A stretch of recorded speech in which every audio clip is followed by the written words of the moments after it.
Hello viewers, आज का practice set शुरू करने से पहले कुछ जो इम्पोर्टेंट सूचकांक या इंडेक्स रिपोर्ट्स 2020-21 में जारी की गई हैं उनके बारे में सूचना है। पहली जो क्वेश्चन है वो है कोरोना वायरस परफॉर्मेंस इंडेक्स में भारत को कौन सा स्थान प्राप्त है। तो देखिए, कोरोना वायरस परफॉर्मेंस इंडेक्स में भारत का जो स्थान है वो है 86। इसके बाद अगला है कि भारत जो भ्रष्टाचार धारणा सूचकांक है उस 2020 में उसमें भारत का कौन सा स्थान रहा। तो यहाँ भी भारत का स्थान जो है वो 86 है।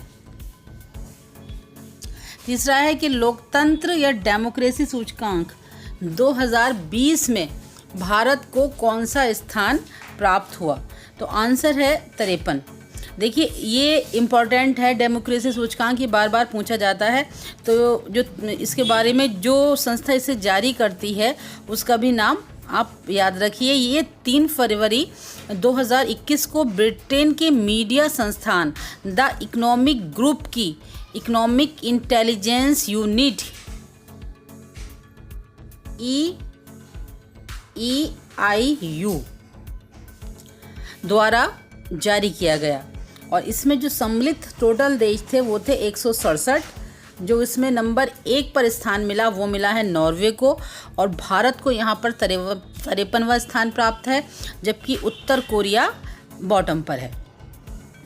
ठीक है, लोकतंत्र जो सूचकांक है वो बार बार पूछा जाता है। इसके बारे में आपको उसका पहला और अंतिम स्थान भी याद रखना है। पहला स्थान नॉर्वे को, भारत का स्थान 53वां, और जो उत्तर कोरिया है उसको जो है बॉटम पर जगह मिली है लास्ट में, यानी 167वां स्थान उसे मिला है। इसके बाद अगला है डिजिटल इवैल्यूएशन स्कोर कार्ड 2020 में भारत का कौन सा स्थान है। तो ये स्थान है भारत का 4था। Global Fire Power National Index में भारत का कौन सा स्थान है। तो इसमें भी 4था स्थान है। इसके बाद ब्रेकडाउन इकोनॉमिक 2021 में भी भारत को 4था स्थान ही मिला है। फिर आता है वैज्ञानिक प्रकाशन में भारत का कौन सा स्थान है। तो जो साइंटिफिक पब्लिकेशन रैंकिंग है उसमें भारत को 3रा स्थान प्राप्त है, 3।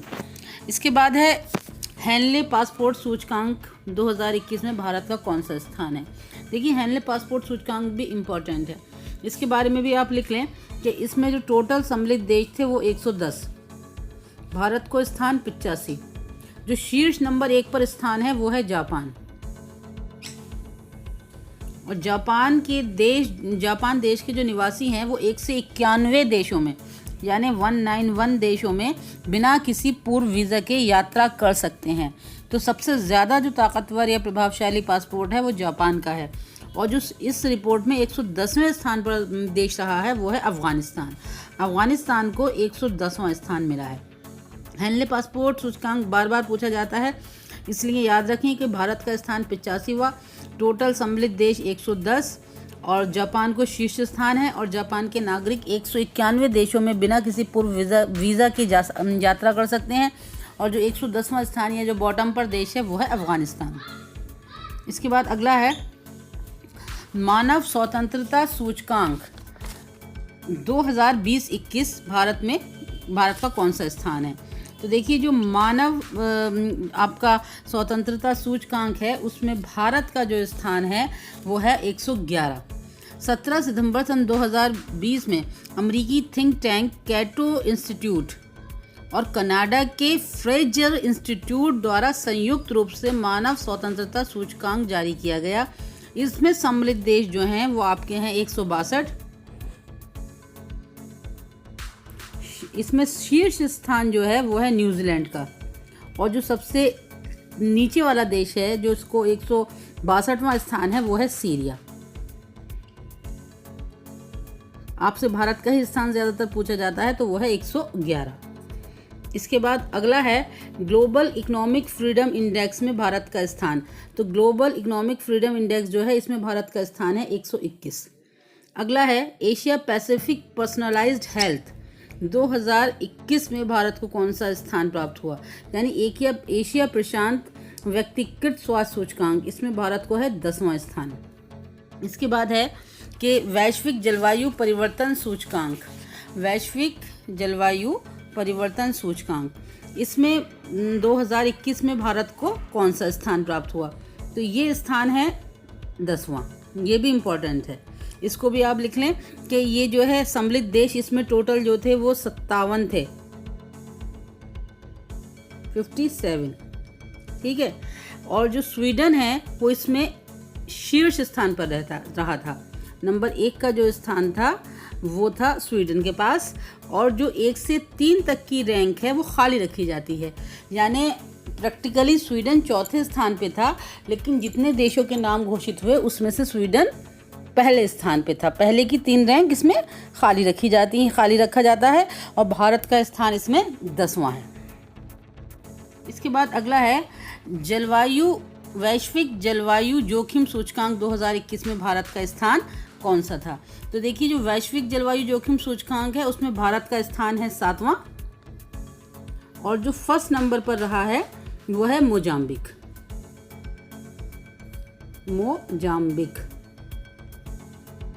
मोजाम्बिक को पहला और भारत को 7वां स्थान प्राप्त हुआ है।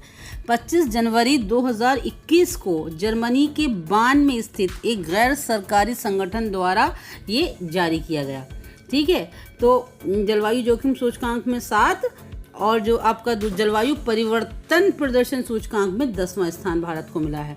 इसके अलावा कुछ और महत्वपूर्ण सूचकांक हैं जो कल के वीडियो में कवर किए जाएंगे। इसके बाद है हमारा आज का practice set.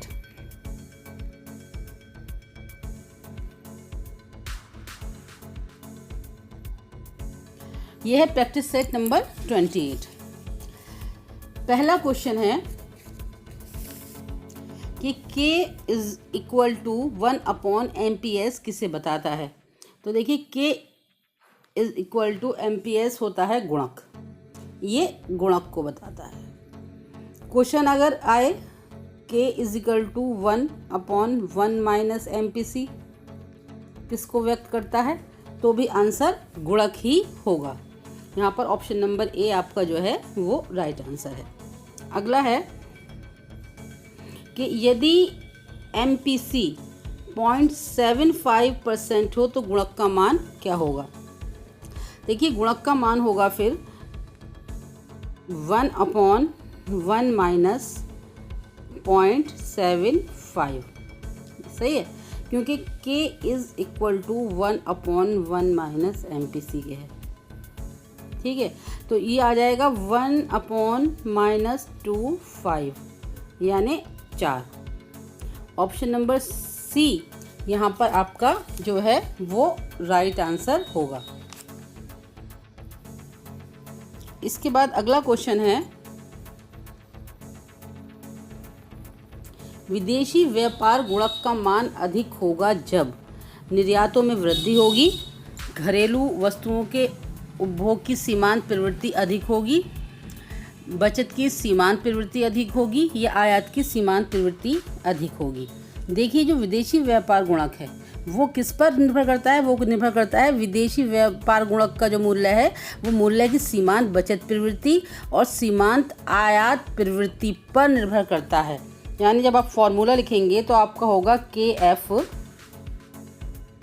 Is equal to 1/MPS minus MPM। MPM जो है आपका आयात प्रवृत्ति को दिखा रहा है। तो जितना आयात प्रवृत्ति ज़्यादा होगी उतना ही गुणक का मान, जो ऊपर K का मान आएगा वो कम आएगा, और MPC जितनी कम होगी वो K का मान उतना ही ज़्यादा आएगा। तो यहाँ पर जो ऑप्शन नंबर ए है वो राइट आंसर होगा, क्योंकि पूछा है विदेशी व्यापार गुणक का मान अधिक होगा जब निर्यातों में वृद्धि होगी। तो देखिए, जब निर्यातों में वृद्धि होगी तभी तो आयातों में कमी होगी, और कम आयात प्रवृत्ति जितनी ज़्यादा कम होगी उतना ही ज़्यादा K का मान आएगा। तो ऑप्शन नंबर ए सही है। निर्यात में वृद्धि के परिणाम स्वरूप राष्ट्रीय आय में कितना गुना वृद्धि होती है, यही आपको व्यापार गुणक बताता है। और एक और इसको आप लिख सकते हैं KF is equal to delta Y upon delta X। ये भी विदेशी व्यापार जो गुणक है उसका एक फॉर्मूला है। तो यहाँ इसके हिसाब से भी अगर देखें तो निर्यातों में जितनी अधिक वृद्धि हो जाएगी उतना ही उसका जो है मान जो है अधिक होगा। इसके बाद अगला है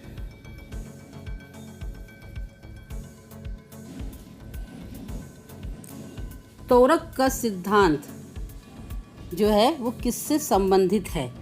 तो देखिए जो त्वरक है वो प्रेरित निवेश से संबंधित होता है, क्योंकि जब उपभोक्ता वस्तुओं की मांग में वृद्धि होती है तो पूंजी वस्तुओं के निवेश में वृद्धि होती है और इसका उल्टा भी होता है। इसलिए जो त्वरक है वो प्रेरित निवेश से संबंधित होता है। ऑप्शन नंबर ए यहाँ पर राइट आंसर है।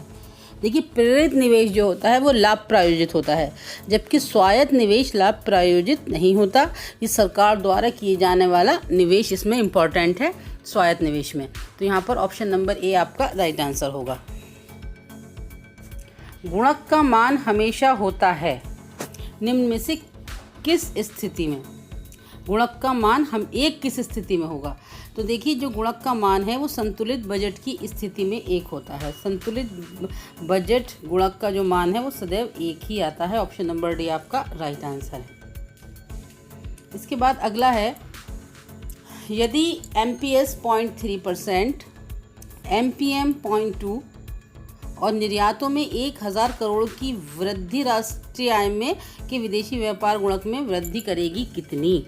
तो देखिए अभी आपको इसका फॉर्मूला बताया था कि डेल्टा वाई के एफ इजिकल टू होता है delta y upon delta x, ठीक है,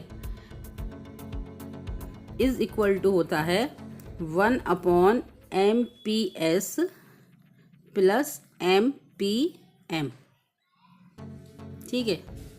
तो जो MPS आपकी दे रखी है वो 0.3 दे रखी है और MPM आपकी जो दे रखी है वो 0.2 दे रखी है। तो फिर अब कैसे लिखेंगे, अब लिखेंगे डेल्टा वाई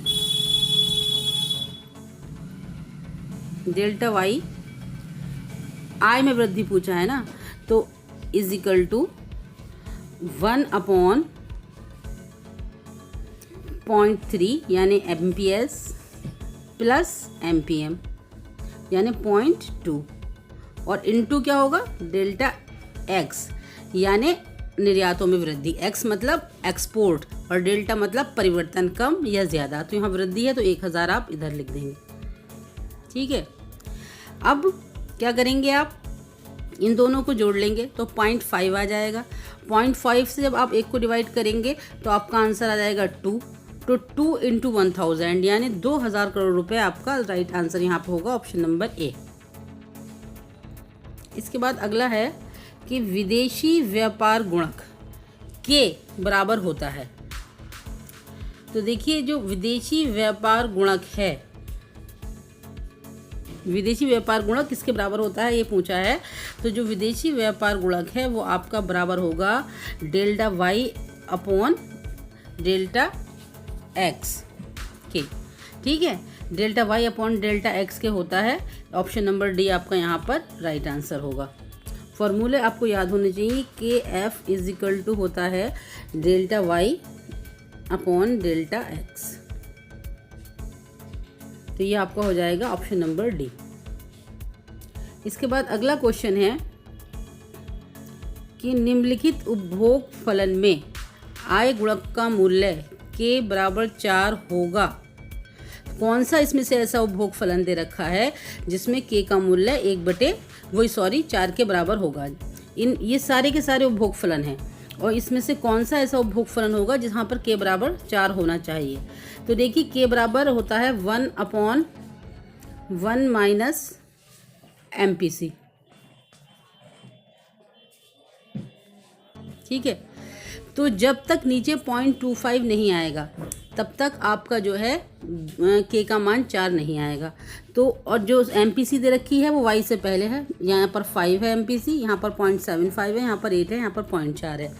तो जब आप करेंगे 1 अपॉन 1 माइनस 0.75 तो आपका आंसर आ जाएगा 1 अपॉन 0.25 इज इक्वल टू 4। तो यहाँ पर जो आपका राइट आंसर होगा वो होगा ऑप्शन नंबर बी। अगर MPC 0.75% है तो ही जो गुणक का मान है वो 4 आ सकता है। ठीक है, तो ऑप्शन नंबर बी सही होगा। ये वो C is equal to 200 plus 0.75 into y वो भोगफलन है जिसमें K का मान 4 होगा। Option number B right answer है। इसके बाद अगला है कि ब्याज निर्धारण के आधुनिक सिद्धांत की व्याख्या की जाती है IS वक्र द्वारा, LM वक्र द्वारा, IS और LM वक्र द्वारा, उपयुक्त में से किसी के द्वारा भी नहीं। तो देखिए जो आधुनिक ब्याज निर्धारण का सिद्धांत है वहाँ IS और LM दोनों वक्रों की ही सहायता ली जाती है। इससे रिलेटेड कल भी एक क्वेश्चन था कि आधुनिक ब्याज सिद्धांत में कौन कौन से 2 सिद्धांतों का सम्मिश्रण है, तो कुछ बच्चों ने उस पर आंसर को लेकर कन्फ्यूज़न था। तो आपको फिर क्लियर कर दें कि जो हिग्स हैंसन सिद्धांत है या आधुनिक ब्याज का सिद्धांत है उसमें क्लासिकल सिद्धांत और जो आपका कीन्स का तरलता पसंदगी का सिद्धांत है उन दोनों के ही सम्मिश्रण से तैयार किया गया है, जिसकी जो विस्तृत व्याख्या है वो आपको कमेंट्स में किसी कमेंट के रिप्लाई में देखने को मिल सकती है, वहाँ उससे आप जाकर पढ़ सकते हैं। तो यहाँ पर आपका ऑप्शन नंबर सी राइट होगा। देखिए हिग्स और हैंसन जो है उन्होंने LM और IS वक्रों के अनुसार ब्याज की दर तथा आय के स्तर दोनों का निर्धारित किया है, जिसका ब्याज दर और आय स्तर पर निवेश तथा बचत परस्पर संतुलन में होंगे। नकदी के लिए मांग तथा वास्तविक मुद्रा मांग एक दूसरे के समान होगी। ठीक है, डायग्राम जो वो इस बारे में दिखाते हैं वो ऐसा दिखाते हैं कुछ कि इधर तो रेट ऑफ इंटरेस्ट है, रेट ऑफ इंटरेस्ट, ठीक है, यानी ब्याज की दर है, और नीचे वो आपको इनकम है। ठीक है, जब आप IS वक्र है और ये आपका LM वक्र है।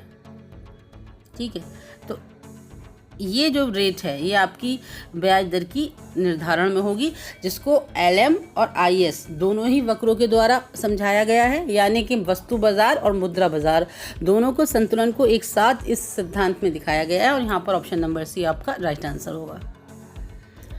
इसके बाद जो हमारा अगला क्वेश्चन है वो है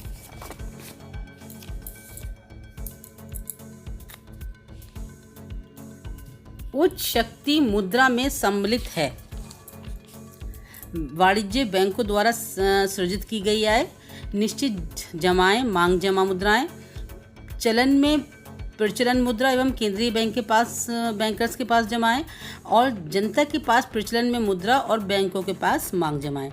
तो देखिए जो उच्च शक्ति मुद्रा का जो फॉर्मूला है वो है H इज इक्वल टू, इसे हाई पावर्ड मनी कहते हैं, H is equal to C plus RR plus ER। इस फॉर्मूले से आप उसको दिखाते हैं। तो देखिए जो H है यहाँ पर वो उच्च शक्ति मुद्रा है, C जो है वो जनता के पास प्रचलन मुद्रा की मात्रा है, और RR जो है वो रिजर्व बैंक के पास जमा बैंकों के वैधानिक आरक्षित कोष हैं, और ER जो है वो अन्य जमा हैं। तो चलन में प्रचलन एवं केंद्रीय चलन में प्रचलन मुद्रा एवं केंद्रीय बैंकों के पास जो जमाएं हैं वो सभी उच्च शक्ति मुद्रा में शामिल होती हैं। ऑप्शन नंबर सी आपका राइट आंसर होगा। इसके बाद अगला क्वेश्चन है, निम्नलिखित में से कथन किसका है कि मुद्रा अस्थायी क्रय शक्ति का निवास है। तो देखिए ये बहुत ही इनका जो है आपके मिल्टन फ्रीडमैन, इनका बहुत ही फेमस कथन है। इन्होंने कहा है कि मुद्रा एक अस्थायी क्रय शक्ति है। ठीक है, और जो मिल्टन फ्रीडमैन है एक अमेरिकी अर्थशास्त्री और संख्याविद थे जो स्वतंत्र बाजार में पूंजीवाद के समर्थक थे। यहाँ पे आपका ऑप्शन नंबर डी जो है वो राइट आंसर होगा, मिल्टन फ्रीडमैन। इसके बाद अगला क्वेश्चन है कि निकट मुद्रा की सही परिभाषा क्या है। तो देखिए जो निकट मुद्रा है उसकी सही परिभाषा क्या है, वो है कि जो परिसंपत्तियां जो मूल्य संचय का कार्य पूरा करती हैं तथा जिसे अल्प सूचना पर विनिमय के साधन के रूप में रूपांतरित किया जा सकता है, यानी कि ऑप्शन नंबर डी आपका राइट आंसर है। जो सबसे पहले मुद्रा का काम कर दे, नॉर्मल अगर आप प्रैक्टिकल लैंग्वेज में सुने तो सुने कि जो सबसे पहले मुद्रा का काम करते वही निकट मुद्रा होती है, यानी परिसंपत्ति जो मुद्रा संचय का भी पूरा कार्य कर ले और बहुत जल्दी विनिमय के माध्यम में भी, विनिमय के साधन में भी रूपांतरित हो जाए। ऑप्शन नंबर डी आपका राइट आंसर है। इसके बाद अगला है किस देश ने विश्व में सर्वप्रथम कागजी मुद्रा का प्रचलन आरंभ किया? तो देखिए, जिस देश ने सबसे पहले कागजी मुद्रा का जो चलन था वो आरंभ किया वो है आपका स्वीडन। 1661 में पहला यूरोपीय बैंक जिसे कागजी मुद्रा के प्रचलन आरंभ किया वो स्टॉकहोम बैंक है और जो स्वीडन का था। ऑप्शन नंबर डी आपका यहाँ पर राइट है। क्वेश्चन नंबर 14 है कि भारतीय रुपए के चिन्ह का प्रारूप किसने दिया? डी उदय कुमार, उदय डी राज, डी उदय राजू या डी उदय रेड्डी? तो यहाँ पर जो आपका सही आंसर है वो है ऑप्शन नंबर ए। रुपए का चिन्ह जो आप बनाते हैं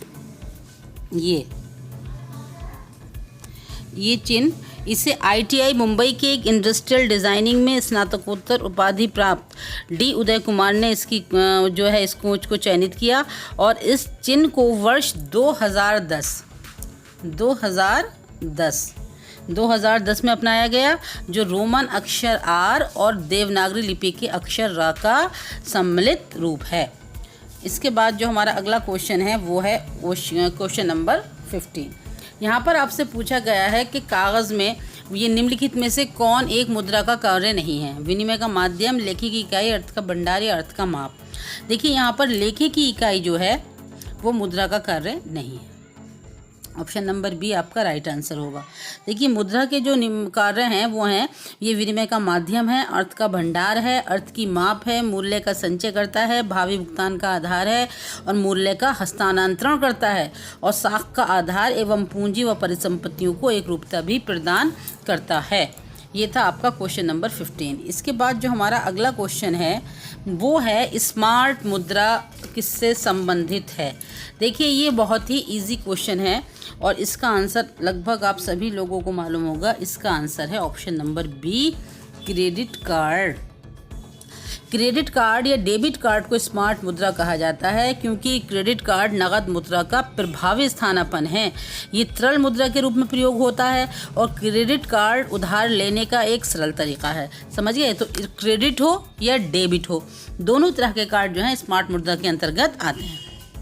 इसके बाद जो हमारा अगला क्वेश्चन है वो है मुद्रा का मान किसके स्तर का व्युत्क्रम होता है? जो मुद्रा का मान है वो इसमें से किसके स्तर का व्युत्क्रम होगा? आय का, मूल्य का, मात्रा का या फिर व्यय का? तो देखिए, जो मुद्रा का मान है वो मूल्य का व्युत्क्रम होता है।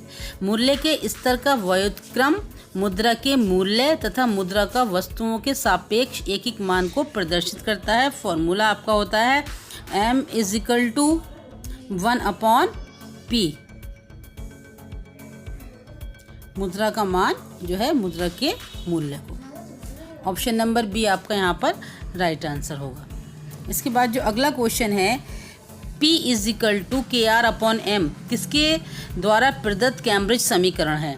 तो P = KR/M जो है ये कैम्ब्रिज विश्वविद्यालय के पीगू द्वारा प्रतिपादित है। यहाँ पर ऑप्शन नंबर ए आपका राइट आंसर है।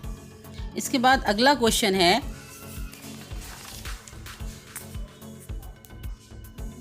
कि यदि मुद्रा के परिमाण सिद्धांत के अनुसार फिशर के समीकरण में मुद्रा की पूर्ति को 2 गुना कर दिया जाए तो कीमत स्तर कितनी रह जाएगी?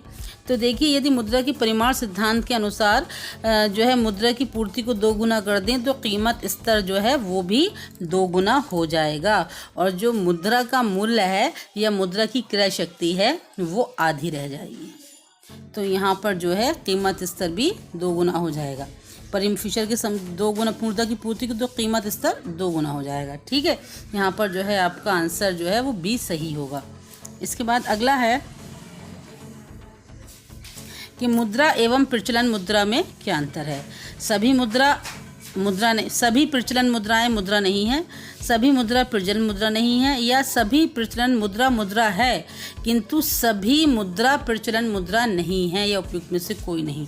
तो यहाँ पर ऑप्शन नंबर बी सही है क्योंकि जितनी भी प्रचलन मुद्राएं हैं वो मुद्रा हैं, लेकिन जितनी मुद्राएं हैं वो सब प्रचलन के काम नहीं आती, वो सब प्रचलन मुद्रा नहीं हैं।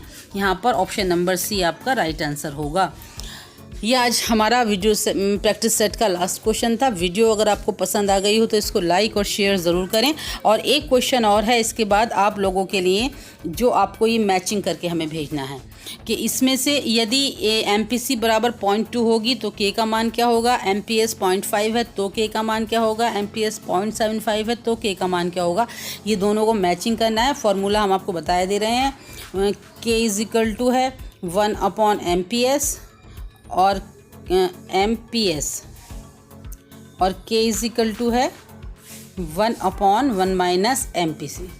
इन दोनों फार्मूलों का इस्तेमाल करते हुए इन चारों को सॉल्व करें और इनका मैचिंग जो सही है वो करके इस अपना आंसर ऑप्शन जो कमेंट बॉक्स है उसमें बताएं।